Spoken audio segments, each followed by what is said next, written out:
वैष्णव जन तो तेने कहिए जय।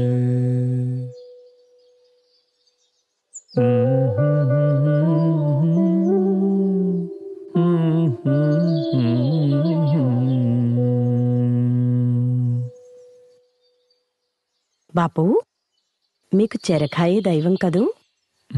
ఖద్దరంటే బహు ప్రీతి కదూ? బాపు, సబర్మతి మీకిష్టం కదూ? బాపు, గ్రామ స్వరాజ్యం మీకు ప్రియమైనది కదూ? పిల్లలు, నిజమే, నాకు గ్రామాలంటే ఇష్టం, గ్రామ స్వరాజ్యం ఇష్టం, స్వచ్ఛ భారతం ఇష్టం, మహిళా స్వాతంత్ర్యం ఇష్టం, రైతులిష్టం, మన దేశ మాత కోరుకునే నిజమైన స్వాతంత్ర్యం ఇష్టం. ఇంకా మేము ఇష్టం కదా బాపు. విదేశాలలో విద్యాభ్యాసం చేసి వకీలుగా లక్షలు ఆర్జించవచ్చే, అక్కడే స్థిరపడి సుఖపడవచ్చే. మాకోసం, మమ్మల్ని నడిపించటం కోసం ఎందుకింత త్యాగం చేశారు బాపు? మీ గురించి ఎంతో తెలుసని అనుకుంటాం, కానీ మాకు మీ గురించి ఇంకా తెలుసుకోవాలనుంది. చెప్పండి బాపు. ఏం చెప్పాలరా, బాల్యం నుండి ఈరోజు వరకు? చెప్పండి బాపు. దయచేసి చెప్పరు? నేను 1869లో గుజరాత్లోని పోర్బందర్లో అక్టోబర్ 2న పుట్టాను. సాంప్రదాయవాదులు మా వాళ్ళు. దశరథుణ్ణి రాముడు ఎంత ప్రీతితో ప్రేమించాడో అదేవిధంగా సేవించాలని ఊరేవాడిని. మా అమ్మలోని ప్రేమను ఆస్వాదిస్తూనే మూఢభక్తిని, అపనమ్మకాన్ని దూరం చేయడానికి ప్రయత్నం చేసేవాణ్ణి. నా జీవితంలో సత్యం పలకాలి అనే వ్రతాన్ని హరిశ్చంద్రుని గాథల వల్ల పాటించగలిగాను. హరిశ్చంద్రుని నిజాయితీ, సత్యనిరతి సర్వులకు ఆదర్శం కదూ. ఆ స్ఫూర్తితో రుజువర్తన, సత్యం పలకటం, ధర్మాన్ని ఆచరించటం అలవర్చుకున్నాను. చిన్న వయసులోనే నాకు కస్తూరిబాకు వివాహం అయింది. ఒకే మాట ఒకే పత్ని అనే రాముని ధర్మం నాకు ఆచరణీయమైంది. బారిస్టర్ ప్రాక్టీస్కు దక్షిణాఫ్రికాకి వెళ్ళినప్పుడు నల్ల జాతీయులు, తోటి భారతీయుల బాధలను చూశాను. స్వయంగా భారతీయుడిగా పొందిన అవమానాలెన్నో. అయితే స్వేచ్ఛావాయువుల కోసం పోరాడాం, సాధించాం. అప్పుడు అనిపించింది, నా దేశమాత దాస్యంలోనే మగ్గుతోందని. మన నేలకొచ్చేశాను. సత్యం, అహింసలు ఆయుధాలుగా స్వాతంత్ర్యం సాధించడానికి మీరందరూ సహకరించారు. ఎందరెందరో వీరమరణం పొందారు. స్వతంత్రం సాధించాం.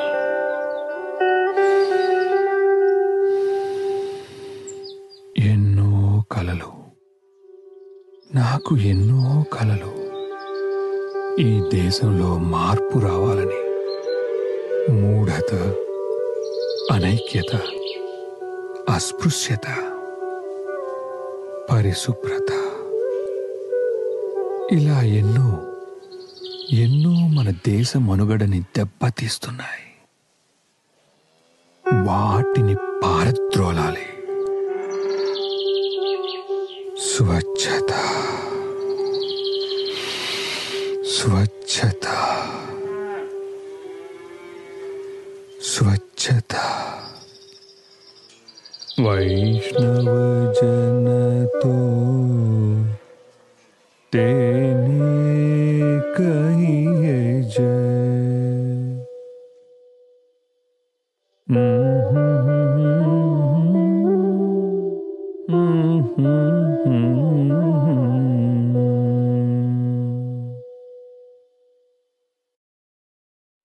స్వచ్ఛత ఎంత ఇష్టమో ఈ గీతం మీకు అంతే ఇష్టం కదా బాపు. ఆ గీతంలో అంత ప్రత్యేకత ఏముంది? అలా ఆనంద తన్మయులవుతారు. మాకు అర్థం చెప్పరు?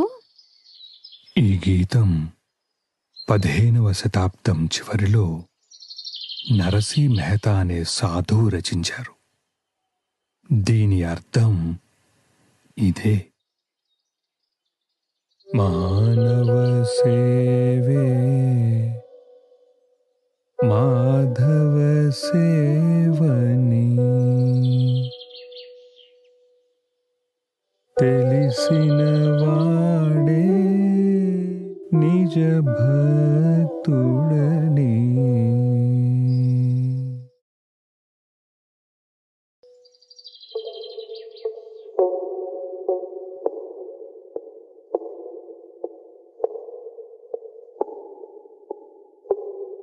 దాహంగా ఉంది అమ్మా, దాహంగా ఉంది. ఎండ మండిపోతుంది, గొంతెండిపోతుంది.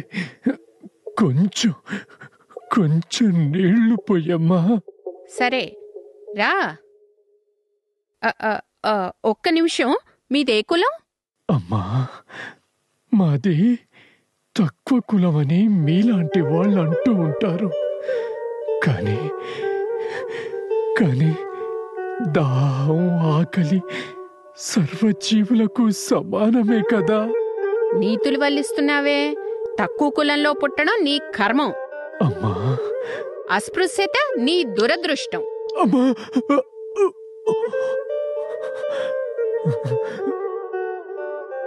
ఇదిగో బాబు, ఇలారా. తాగు నాయనా.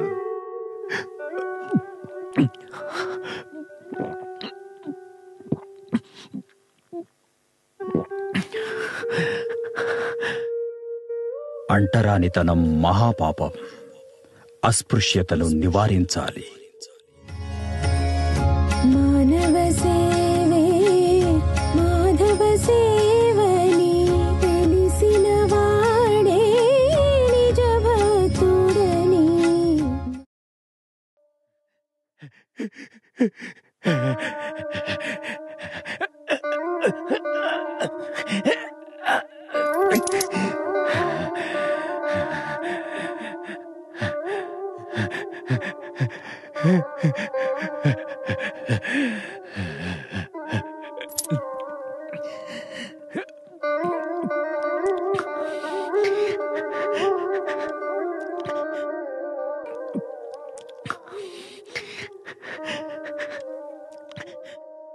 పరుల దుఃఖము తీర్చలేని మానవ జన్మ హేయమైనది.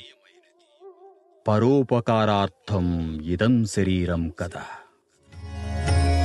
పరుల దుఃఖమే తన దుఃఖముగా, గర్వము నెరుగని సేవే ధర్మము. మానవ సేవే మాధవ సేవని, తెలిసిన వాడే నిజ భక్తుడు. దాదా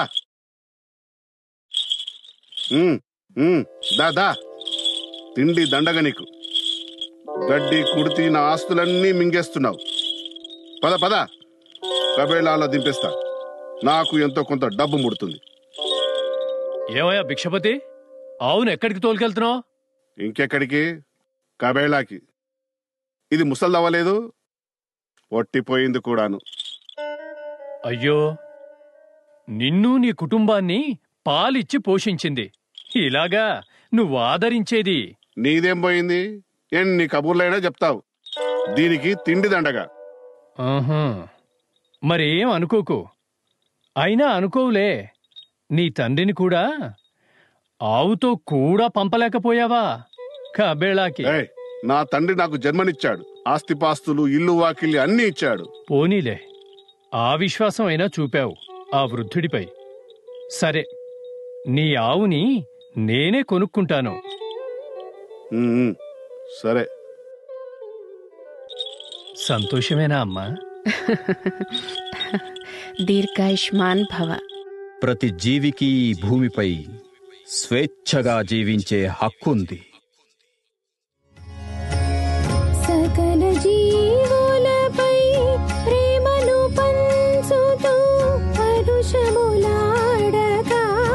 సన్మతి చూపుతూ వాక్కు కర్మముల నిర్మల మనసుతో మెలిగే పుత్రుని జననీ ధన్యము మానవ సేవే మాధవ సేవ.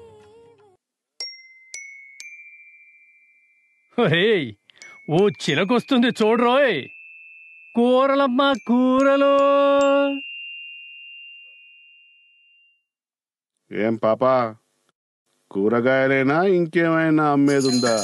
భలే చెప్పావురా. ఎంత కావాలంటే అంత డబ్బు తీసుకో పాప, ఏం పర్లేదు. బాబులు, నేను మీ తోబుట్టు లాంటిదాన్నే కదా. మీ అమ్మ కూడా ఆడదే కదా సాములు. అంటే ఒరే, ఇక్కడేం చేస్తున్నారు? ఏం లేదు. ఆలయానికి వెళ్తున్నాం నాన్నగారు. అబద్ధాలు. ఆడవాళ్లని ఏడిపిస్తూ అసభ్యంగా ప్రవర్తిస్తూ తిరుగుతున్నావు. సిగ్గులేదు? నీ చెల్లి అమ్మ ఇంట్లో ఉన్నారుగా, వాళ్లతోనూ ఇలాగే మాట్లాడు. ఎంతో గొప్పవాడయ్యాడు అని మురిసిపోతారు. అలా అంటారేంటి నాన్నగారు? నా వాళ్ళ గురించి నేను అలా తప్పుగా మాట్లాడలేను. ఆహా, మరి అలాంటిదేగా ఈ అమ్మాయి కూడాను. స్త్రీని గౌరవించే రోజే మనకి నిజమైన స్వాతంత్ర్యం వచ్చినట్లు. సోదరిగా, తల్లిగా ప్రతి మహిళను చూసిన రోజే నీలో పరివర్తన కలిగినట్లు. లేదా నీ పతనం ఎంతో దూరంలో లేదు. చెడు స్నేహాలు మాని బుద్ధిగా ఉండు. ఆడపిల్ల కూరలమ్మైనా తన బ్రతుకు బతుకుతోంది. చిచి, వ్యర్థంగా తిరిగే నీకు సిగ్గుపడే అర్హత కూడా లేదు. ఇక ఇప్పటికైనా ఇంటికెళ్ళు. నీ తల్లి చెల్లి నీకోసం ఎదురు చూస్తూ ఉంటారు. ఒరేయ్, నేను మళ్ళీ కలుస్తా. అమ్మా అమ్మా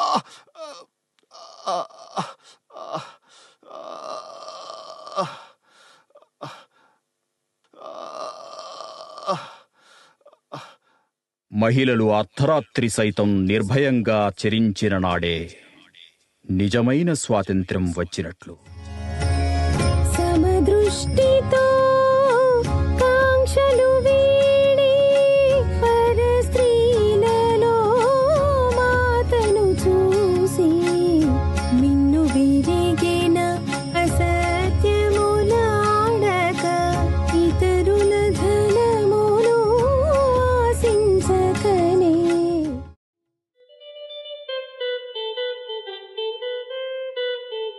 ఏరా, తప్పించుకు తిరుగుతున్నావు? ఆడటానికి రమ్మంటానా? మరే, ఈడో సత్యకాలపు మనిషే. పేకాడితే పాడైపోరు, మద్యం తాగితే మైలబడిపోరు. రారా రారా, ఆడదు గాని భలే మజా వస్తుందిలే. జేబు నిండా డబ్బులే డబ్బులు. నన్ను వదిలేయండ్రా. మా నాన్నగారు గుడిలో అన్నదానానికి డబ్బు కట్టి రమ్మన్నారు. ఇంకే బోల్డ్ డబ్బుందిగా, ఆడు. గెలిచావనుకో, 100 అన్నదానాలు చెయ్యొచ్చు. లేదురా, ఈ వ్యసనాలు మంచివి కావు. మరి నేనొస్తా. ఈడు బాగుపడడ్రా. దీన్నే బాగుపడడం అంటే నేను బాగుపడదలుచుకోలేదు. వ్యసనాలు వ్యక్తి ప్రగతికి, తద్వారా సమాజ ప్రగతికి అవరోధాలు. ధూమపానం, మద్యం, మాదక ద్రవ్యాలు, ఇలా ఎన్నో వ్యసనాలు మన యువతని నిర్వీర్యం చేస్తున్నాయి. మేలుకో యువత, మేలుకో. మాయామోహపు పొరలు కమ్మిన దృఢ వైరాగ్యపు చింతనతోనే మానవ సేవే మాధవ సేవ.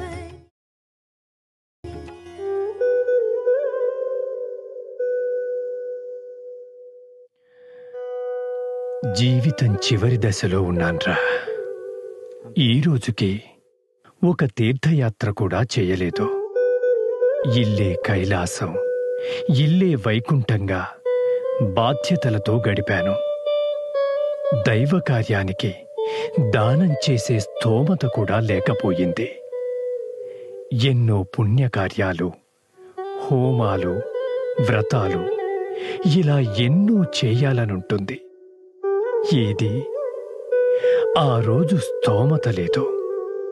ఈరోజు తీర్థాలు తిరిగే ఓపిక, వయస్సు రెండూ లేవురా.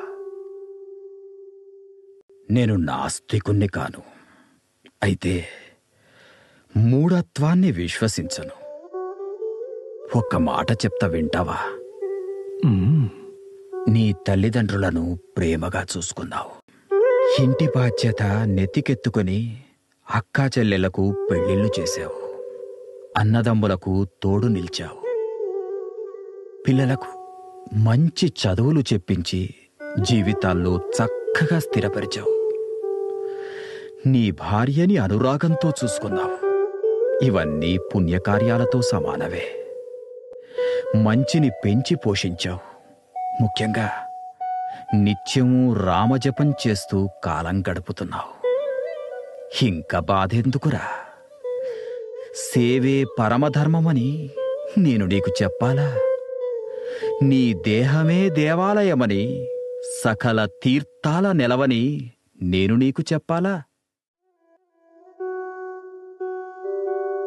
చక్కని మాటలు చెప్పావురా.